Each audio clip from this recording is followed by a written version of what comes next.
I want to start with quotes from two Italian philosophers because, after all, the main topic that I'm dealing with here is nihilism in the Mediterranean. And there's been a lot of thinking, a lot of speculation, a lot of literature on the part of Italian contemporary philosophers on the issue of nihilism, which, of course, originates with Friedrich Jacobi at the end of the 18th century in his criticism toward Kant, but of course they are, everybody's thinking now of Nietzsche and what Nietzsche had to say about nihilism. So this is the starting point. My starting point are two quotes from Emanuele Severino and Massimo Cacciari, and I will use them to proceed into an investigation of what could be this strange epistemological object, this Mediterranean nihilism.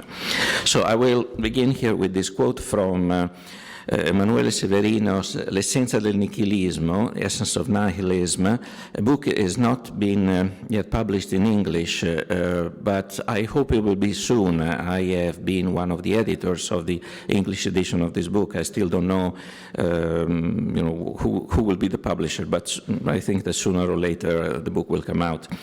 And this is a very important passage of the book. It says, Plato founded not a theory of the world, but the world itself, by rejecting Parmenides, by rejecting the clear-cut division between being and non-being, and inserting the metaxou, the participation of being and non-being.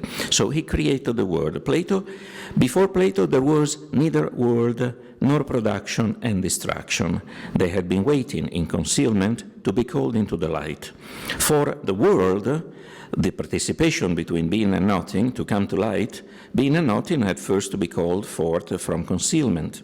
But this is not to say that they emerge from a total concealment, since being and nothing always already appear. Rather, calling forth expresses the need to bear witness to that which eternally appears. Parmenides was this witness. Thus, only the best was to call the world into the light. Yet, in evoking the world, at the same time, it abandoned the truth of being dawning in the testimony. Now, I know this passage would need a lot of commentary, but what it says is that the world which we inhabit today is not the world of Parmenides, is not the world made of being and non-being. Is a world of participation, is a world of being and nothingness at the same time. To answer the most obvious objection, yes, there was a world even before Plato. There was Homer. But Homer's world is a world of deeds and passion that are entirely acted out. It's not a world of concepts. And of course, there was a world in the East, but again, it's not the same thing. Let's now move on to the second quote from Massimo Cacciari. This book is called Europe and Empire. It's another book that I have edited, and it's going to be published. Fordham University Press is going to put it out. It will be available in March 2016. Here, the notion of nihilism, of the participation of being and nothingness, acquires a geopolitical dimension. That is, in Cacciari's interpretation, what is purely metaphysical in Severino's philosophy becomes geopolitical. The participation of being and nothingness is, in fact, the commonality of the one and the many that you have in the ancient Mediterranean culture, the presence at the same time of mainland and island, of continent and archipelago, of the citizen of Athens and the sailor. So this is the geopolitical dimension of the one and the many, and the mainland and the archipelago. And this is, in Cacciari's opinion, the inception of the very idea of Europe. I read the quote. Europe, therefore, designates neither a physical, geographical reality nor a politico-cultural state. Europe is logos, in the etymological sense of the word, an idea that gathers in itself different languages and different questions and then tries to express them. The logos, that is Europe, gathers and expresses the different ways through which it has attempted to respond to the enigma, know thyself. That Europe has always looked for an identity, for one identity, can only be put into doubt by the nationalist nonsense which has separated the people. Nationalist nonsense is a quote from Nietzsche. But an identity, one identity, in what sense? It is only a question of the one that lives in relation to the many. And the principle is alive because it gives itself to itself in the manifestation of the differences. So yes, Europe wanted to be one, but it's a one that cannot discard the many. And when we envision Europe, either in a metaphysical or geopolitical sense, as the contemporary presence of being and nothingness, one and the many, city and archipelago, we have the problem, we need to address the problem of what is this nothingness is about, or in Nietzsche's word, what is nihilism. So Nietzsche asked the question in one of his posthumous fragments, 1887, nihilism is at the door. Where does this most uncanny of all guests come from? So we may ask from which Greek mountain, from which cave hidden in one of the 1,000 islands of the archipelago. Nietzsche could not ignore that nihilism is just the obverse of the spirit of inquiry that has animated Europe from the onset of its Mediterranean conception. Never be content, always rationalize, always make it new, always suspect, always destroy the values or the illusion, as Leopardi would say, that the previous generations created, always be equally tempted by totalitarian order and social anarchy, but most of all, always set out to sea to reach the next island, the faraway Strait of Gibraltar, the unpeopled world behind the sun, as Dante's Ulysses did, or a higher ground, from where the future will appear in all its glory, only to be cast away as soon as it recedes into the past. It is no wonder that contemporary Mediterranean thinkers from Italy, France, Spain, and colonial Algeria, because I'm thinking also of Jacques Derrida, have endlessly asked questions about the nature and implications of Mediterranean nihilism. In Severino's words, European nihilism stems from the post-Parmenidean folly of positing the absolute faith in becoming and production of beings at the expense of being with a capital B. From a different perspective, and drawing inspiration from Hannah Arendt, Cacciari has observed that the predicament of Western modernity may be indeed the ultimate revenge of the ancient Mediterranean gnosis, which now has touched on the whole world, namely, the assumption that the techno-scientific project will finally free men and women from the boundaries of their worldly prison. And that, I need to anticipate that is an implicit criticism of the beautiful souls that put the Mediterranean against the technological north, the Nordic Europe. It's the same thing. The Mediterranean is not necessarily a geographical concept. It migrates. It migrates, and it's not. You cannot find it now in Greece or on the shores of Sicily. You find that idea of Mediterranean. You find that logos that is never content with itself, maybe in the most technological, advanced, part of Western civilization, but not necessarily on the shores of the Mediterranean. Yet, if nihilism is the curse of the West because of its belief that the world can be created, annihilated, and then recreated again, it is also the most powerful agent of change. Nietzsche knew that passive, decadent nihilism, of which romantic pessimism from Hölderlin to Leopardi and Wagner was the highest incarnation, find its counterpart in active nihilism, the sudden feeling that the world cannot stand the way it is and it needs overturning. Passive nihilism is the revolution coming from the past. Active nihilism is the revolution that claims to come from the future. Its trajectory, the trajectory of the active nihilism, begins maybe with the 18th Brumaire of Marx. The new revolution will not restore the golden age, says Marx, and possibly ends with the thesis on the philosophy of history of Walter Benjamin, in which he says that the only revolution that is still going on, after all, is capitalistic progress, and the angels of history cannot but cry over the unredeemed past.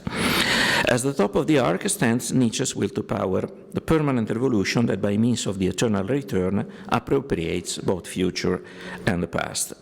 Now, in the course of history, passive and active nihilism have never ceased to fight over the possession of time. That means, however, that the history of the West is less the history of the different epochs of being, as in Heidegger, historicization of being, than the series of different epochs of non-being, different epochs of nihilism, each one superseding the others.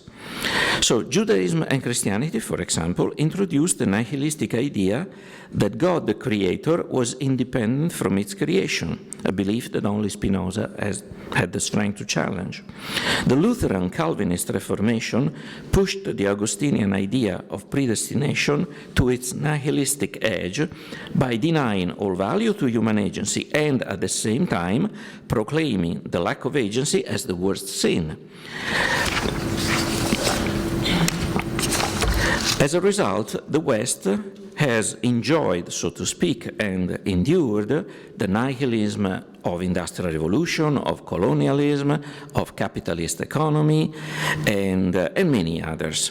The absolute faith in the rationality of history, shared by Hegel, Marx, and all his followers, the nihilism of scientific racism, nativism, religious ideological fundamentalism, which is, after all, exemplified in a very simple formula. X is nothing unless it is Y. A Jew is nothing because he's not an Aryan, a Shia is nothing because he's not a Sunni, or vice versa. A black man is nothing until he behaves like a white man, an immigrant is nothing until he renounces his identity, and so on and so forth. The idea that something can be nothing is at the core, is the core of nihilism. And now the whole world, and not just the West and not just the Mediterranean, is under the nihilistic heel of catastrophic capitalism, for which the destruction of life on Earth is indeed nothing, and therefore nothing to worry about. So, what can we do now? What can we say? That there is only one nihil, only one nothingness, but there are many nihilisms, as we have seen, and each one has its own features. From the historical experience that we have, the nihilism of the one, that there is one history, one ideology, one race, one power, one operating system, one economy, one God, is much more dangerous than the nihilism of the many. Civilization may suffer from a deficiency of nihilism as much as they do from its excess. Now and then, we may need to enlist reasonable nihilism to fight off the next dictatorship of the ultra-nihilist worshippers of the one. Parmenides' world looks perfect on paper. Here's nothingness, here's being. But, as I said before, we do not live in Parmenides' world. I will skip some part here to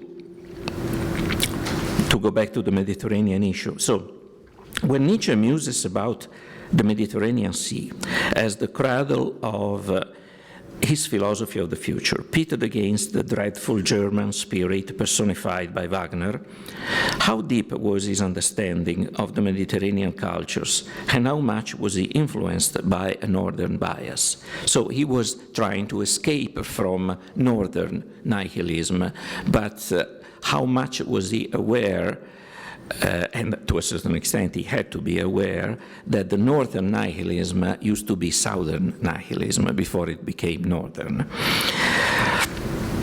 For example, he had a northern bias even in his identifying Turin, where he lived in the last years of his life, as a southern city. He found that Turin was a peculiarly southern city, a claim that no one in Italy would take at face value. So was he perhaps creating a secret interior orient for himself, as some critics have said? Was he perhaps indulging in the arcadization of the Mediterranean, which goes back to the 18th century's Grand Tour and finds its last expression in so many works of figurative art between World War I and World War II? The myth of the Mediterranean as an Arcadia, as an earthly paradise, protected from the sordid materialism of the industrialized world, pagan, not Christian, innocent, not fallen, a place where the dream of harmony is still attainable. A place, in other words, free from the nihilistic decadence sweeping Northern Europe. But the Mediterranean is nihilism, is the cradle of nihilism. The Mediterranean is decadence, which did not begin with Wagner or the weary Parisian poets of the 19th century. It began with Callimachus and the Neoterics in 3rd century BC. Nihilism, in many ways, is the Mediterranean's gift to the world. Every time we essentialize the Mediterranean as a space of resistance against Nordic destructive capitalism without acknowledging the deep destructive forces that the Mediterranean has unleashed and is still capable of unleashing, we are only orientalizing ourselves. We could do better by listening to Giorgio De Chirico in one of his last outbursts of intellectual lucidity in 1928, when he lashed out at the neo-Arcadization of Mediterranean in art, and he said, "What of all those sublime and stupid resolutions of going back to the land, of folk art, of sincerity, abnegation, honesty, probity, simplicity, of bowing down before nature, the cult of the beautiful? Pure utopias, and all of that, nothing now remains, nothing but a handful of ashes." So, to the extent that the orientalizing ideologies of Mediterranean have been developed as a response to Northern Europe, they do not stem from an autonomous thought. By defining the Mediterranean as a mere alternative to Nordic calculating mentality, one has already fallen into the trap of a defensive mindset. The more the Mediterranean peoples defend themselves from Northern stereotypes, the more they end up reinforcing them. And here I would like to point out a couple of particular features of, I would say, Mediterranean active nihilism, which we have kind of forgotten in current debate, and I think they should be resurrected. For example, the notion of fortuna, the notion of fortune, which was absolutely essential in the development of Italian Renaissance, and it had the same historical value that had, for example, the notion of predestination in Protestant Reformation. It is a tragic notion, the notion of fortuna. It's nothing fanciful about it. You find it in Boccaccio. You find it also in Dante, in the 7th canto of the Divine Comedy, in the Virgil speech. But the real Renaissance fortuna is in Boccaccio, in Alberti and Machiavelli. And for example, in Alberti, Momus, or the Prince, written in 1453 as a response to the shock the West had because of the fall of Byzantium, the end of the last remnants of the Roman Empire and the beginning of the Ottoman Empire. Leon Battista Alberti in Momus defined with utmost clarity the proof of nihilism that the new aristocratic merchant society of his age required, and I mean proof as in the alcohol proof of a good wine. Momus is a very complicated text, and I need to skip the details and come to the conclusion, which is that in the end, Zeus, the god, decides to follow Momus. Momus is a metamorphic figure, a Protean figure, a son of night and sleep. Zeus decides to follow Momus' advice about the best way to rule the world. So the good things are put under the supervision of industry and vigilance. The bad things are assigned to envy and ambition. But the things that are neither good nor bad, including riches, honors, and other things that mortals seek, they must be left to fortune's judgment. And I quote, she should fill her hands with them and decide who should receive them and how much to give to each one as the fancy takes her. So the sentimental Orientalism about the Mediterranean that I mentioned before is not an answer to our current predicament, nor is Europe's stifling and inconclusive self-awareness the amuletic indecision of the European Union, verging on the pathological. The Mediterranean alternative is not to be found in the sun and the sea, in slow food, or in Nietzsche's imaginary African cheerfulness, but in the active nihilism of Alberti's Momus, Alberti's fortune, in the role Alberti, Machiavelli, Boccaccio, and many others assigned to fortune, which spurred the Italian Renaissance as much as predestination spurred the Protestant capitalism, and was not perhaps the supposedly fatalistic abandonment to Allah's will that ignited, to quote Hegel, the lessons on the philosophy of history, the most enthusiastic series of conquest in history. So what in the Middle Ages was still a blind nihilistic force, fortuna imperatrix mundi, was redefined in the Renaissance as having a legitimate place in human affairs. It turned passive nihilism into an active one. Fortune was the divine name of what Hegel would later call the sway of the negative, the right amount of chance, multiplicity, and unpredictability that the society needs in order to try, fail, try again, and succeed. Fortune's fundamental assumption is that the essence of man is undecided, oscillating, everything and nothing at the same time, and the world has not been judged yet. There is nothing cheerful, as I said, about Alberti's fortune. Nothing can be trusted to be the solid rock on which the foundation of one's life can stand. Yet there is nothing like a relief from the responsibility of being in charge of the one to unleash the potentialities of the many. And there is no need to be proud of one's shortcomings either. I don't know if you've seen the film an old Italian film, 1975, Chocolate for Breakfast, Cioccolata a colazione.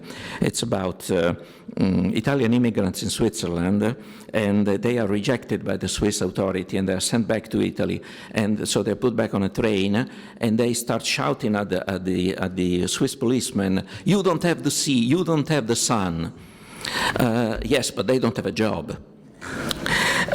So for every Mediterranean beautiful soul who says, "I'm proud of being, yes, a southerner," there is, we might wonder why there is no one in Berlin saying, "I'm proud of being a German hedge fund manager." Because pride is for losers. Fortuna is for winners. And final thing, before Dante, the first European intellectual who wrote in a national language and not in Latin was Ramon Lull.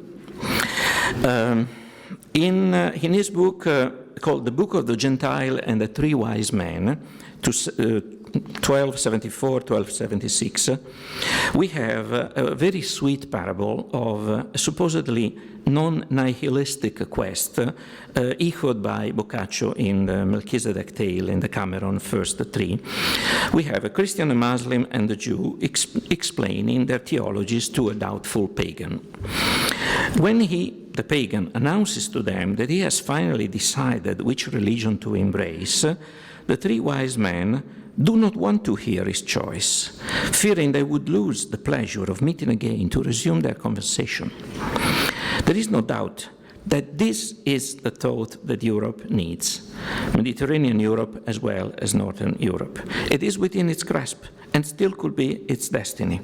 But it harbors a secret, and until that secret is recognized for what it is, the dreadful moment when the true religion is announced and peoples are called to arms to impose it or defend it, will rear its ugly head again.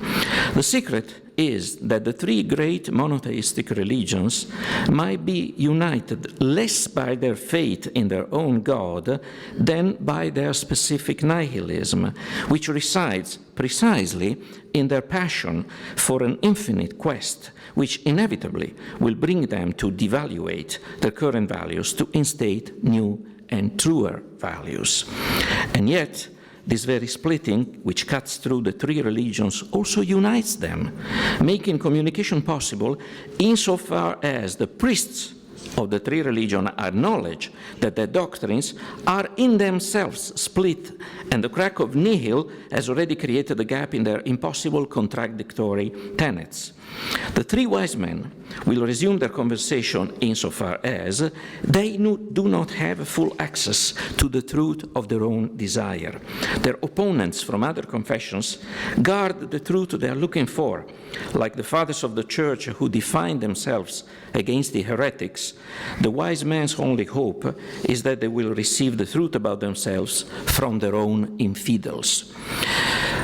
Cultures that refuse to come to terms with their intrinsic deadlock, their intrinsic point of nothingness, the black hole, or become suspicious, paranoid, ultimately psychotic.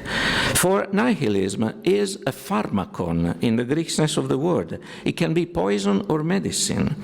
A vaccination, which is a little bit of both, is recommended now and then. No heavy dose is necessary. When the weight of the all-existing, all-encompassing, all-eternal one word becomes too heavy, it is enough to stop and murmur the prayer of the old Spanish waiter in the famous Hemingway tale, A Well Clean-Lighted Place. Our nada, who art in nada, nada be thy name. Thank you.